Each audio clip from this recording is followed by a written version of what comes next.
स्वागत है आपका चैतविक क्लासेस में। क्लास तो सही सही चल रही है। आई होप कुछ लोग क्लास भी देख रहे हैं। मैं देख रहा हूँ ज़्यादातर क्लास नहीं देखा जा रहा है, लेकिन जो भी आप देख पा रहे हैं वो उनसे एक आशा करते हैं कि अगर उनको अच्छा लगता है तो वो ज़रूर अपने भाई, छोटे भाई, दोस्तों में वीडियो ज़रूर शेयर करें। तो आप लोग जहाँ भी होंगे सही होंगे, स्वच्छ होंगे और स्वस्थ होंगे। तो आज क्लास स्टार्ट करते हैं। प्राचीन भारत में हम लोग सिंधु सभ्यता पढ़ रहे थे। सिंधु सभ्यता में कल हम देखे थे कि नगर योजना किस प्रकार से था, कैसे हम वहाँ पे एक अच्छे से रोड का साक्ष्य मिलता है, जो रोड एक दूसरे को समकोण पे सड़कें काटती थी। फिर एक नाला का एक अच्छा जो जिस प्रकार से आज हम देख रहे हैं कि नाला का निर्माण किया जा रहा है, उस प्रकार से हम उस समय भी देखते हैं कि नाला का साक्ष्य मिला है। और सिर्फ साक्ष्य नहीं, ये भी मिला है कि नाला को ऊपर से अच्छे तरीके से ढका गया था। तो कल हम एक समरी दिए थे आपको कि आज हम पढ़ेंगे सिंधु सभ्यता का सामाजिक जीवन कैसा था, राजनीतिक जीवन क्या क्या था, आर्थिक जीवन के लिए वो लोग क्या क्या कार्य करते थे, क्या उद्योग करते थे, इसके बारे में थोड़ा हम जानेंगे। तो आइए पहले हम सामाजिक जीवन के बारे में कुछ बातें करते हैं। सामाजिक जीवन में देखा गया है, ज़्यादा खास तो नहीं, लेकिन वहाँ देखा गया है कि लोग एक दूसरे के साथ एक दूसरे से मिलजुल कर, और ज़्यादातर ये लोग शांति प्रिय थे।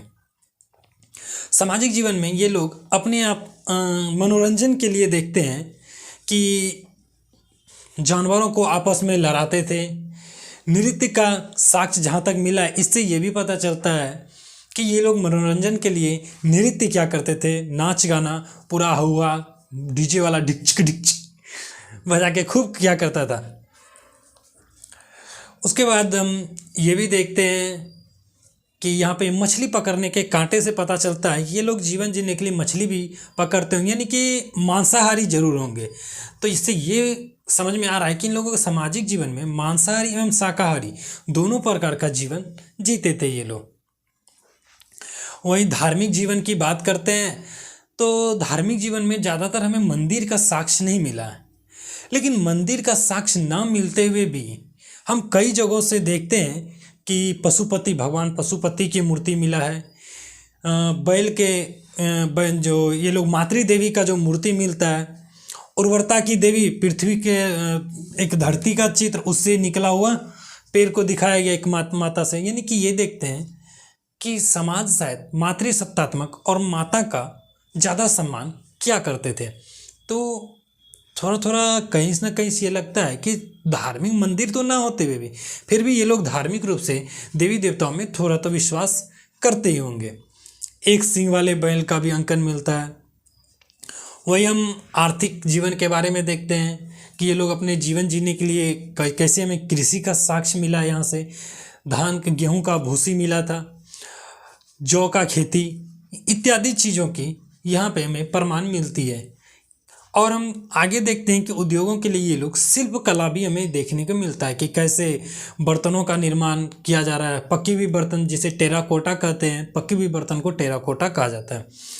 बच्चे के लिए गुड्डा गुड़िया बनाना, मिट्टी का खिलौना, ये सब भी हमें दिखा है। वहीं आगे बात करें राजनीतिक जीवन की, तो राजनीतिक जीवन में कुछ खास नहीं मिल पाया है। जहाँ तक हमें स्रोत का बहुत ही कम अभाव के कारण ये अभी तक क्लियर 100% नहीं हो पाया है कि वहाँ शासक वर्ग थे कि नहीं, लेकिन कुछ कुछ हरकतों से, कुछ कुछ चीज़ों से लगता है कि शासक वर्ग जरूर होंगे।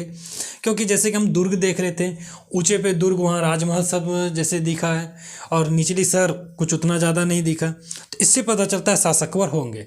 शायद व्यापारी लोग उस पर, पुरोहित लोग शासन किया करते होंगे। तो आइए इन सभी चीज़ों को हम लोग थोड़ा लिख लें ताकि आप नोट भी तैयार कर सकें।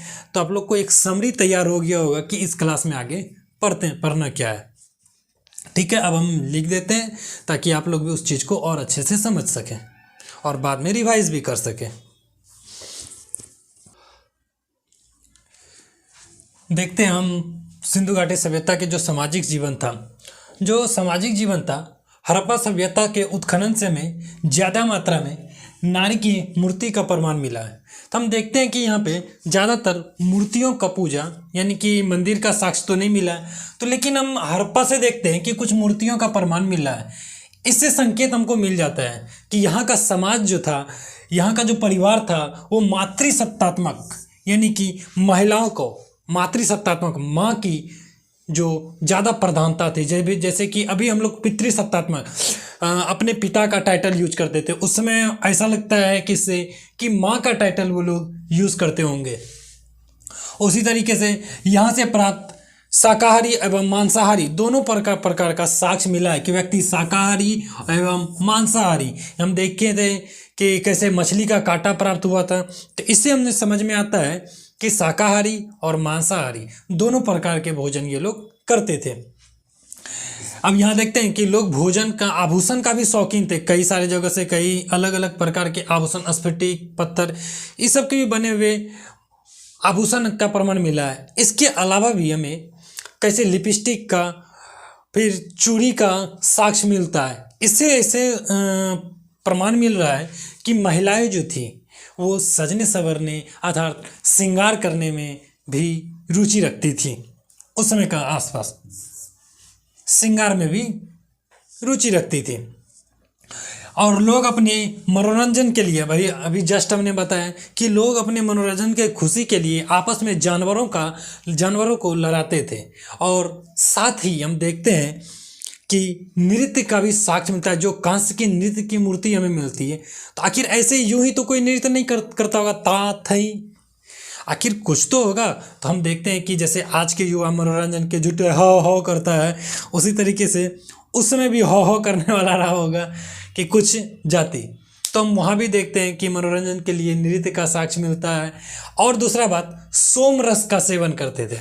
जैसे आज का पन्नी पी के, महुआ पी के पलड़ रहता है, तो उसी तरीके से उस समय सोम रस यानी कि जो दारू होता था, नशीला पदार्थ, उसको सोम रस कहा जाता था। उस समय में क्या कहते थे? सोम रस। नहीं, आज देखते हैं कि एकदम दारू पौवा पी लिए, एक पौवा पी लीजिए फिर बाकी मस्त टन रहता है जीवन। अब पौवा पीने वाला से बात करके कभी देखें, फुल कॉन्फिडेंस रहता है। No you are talking to PM of India, मतलब ककरो ने कुदाने का, मोदिया क्या बिगाड़ लेगा। ऐसे ये बात सिर्फ समझाने के तौर पे बोल रहे हैं। तो उस समय सोमरस भी का प्रयोग करते थे। आप लोग कोई पौवा ने पीने लगिएगा। उसके बाद वर्ण व्यवस्था का प्रमाण मिलता है। वर्ण व्यवस्था का प्रमाण कैसे मिलता है?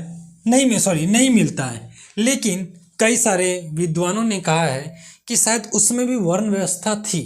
क्योंकि हम देखते हैं कि कैसे, एक ही बात हम बार बार बोल रहे हैं कि वो दुर्ग को आप अभी भी लेके चलिए, जो मोहनजोदड़ो और हड़प्पा से हमें कुछ दुर्ग का प्राप्ति होती है कि ऊंचे टीले पर शासक वर्ग शायद रहते होंगे। फिर देखते हैं कि एक नगर के बाहर अलग से दुर्ग बसाए गए थे जिसकी हाइट कम थी। तो इससे प्रमाण होता है कि कुछ तो वर्ण व्यवस्था होगा। जैसे आज भी हम देखते हैं कि कई सारे, आज भी तो कम, लेकिन उस समय बहुत ही ज़्यादा थी। तो वर्ण व्यवस्था का भी हमें प्रमाण मिलता है। जैसे पुरोहित लोग, व्यापारी, शिल्पी, श्रमिक, ये सब हुआ करते होंगे। जो व्यापारी कुछ सामान का, शिल्पी कुछ सामान का निर्माण करने वाले। और यहाँ अब हम देखते हैं कि धार्मिक जीवन, इस सभ्यता में हम लोग ज़्यादा देखते हैं कि मंदिर का साक्ष्य नहीं मिला है। आपको हम बता दें कि मेसोपोटामिया की जो सभ्यता है, वहाँ से भी मंदिर का साक्ष्य नहीं मिलता है, और यहाँ से भी मंदिर का साक्ष्य नहीं मिलता है। तो क्या ये लोग धार्मिक नहीं थे? लेकिन हम ऐसा नहीं कह सकते हैं, क्योंकि हम कई जगहों से देखते हैं कुछ मूर्तियों का प्रमाण मिलता है। तो जिसके अनुसार हम ये नहीं कह सकते हैं कि ये लोग धार्मिक जीवन नहीं कर सकते थे। हड़प्पा एवं मोहनजोदड़ो से कुछ मूर्ति का जैसे साक्ष्य मिला है। हम देखते हैं वृक्ष पूजा करते हुए दिखाया गया, कुंवर वाले बैल का पूजा होता था, नाग का पूजा होता था, जो नाग विष्णु सांप होता है उसका पूजा किया हुआ देखा। कई जगहों पे बैल के सर पे पीपल की टहनी भी रखने का साक्ष्य प्राप्त होता है। और देखते हैं सबसे बड़ा प्रमाण एक ये भी है कि स्वास्तिक का प्रमाण मिलता है। स्वास्तिक मतलब सूर्य का पूजा होता है, यानी कि सूर्य की आराधना करने की जो पूजा होता है, सूर्य से संबंधित पूजा। तो हम देखते हैं स्वास्तिक का भी उस समय साक्ष्य मिलता है मोहनजोदड़ो से हमें।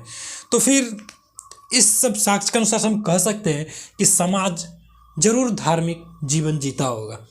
इसको मिटाते हैं और अगला क्लास आगे भी हम लिखते हैं इसके बारे में। अब पढ़ते हैं कि आर्थिक और राजनीतिक जीवन के बारे में पढ़ेंगे कि आखिर कैसे थी। सामाजिक धार्मिक जीवन के बाद देखते हैं कि यहाँ का आर्थिक जीवन कैसा था। आर्थिक जीवन में कई तरह की चीज़ों को हम देखते हैं।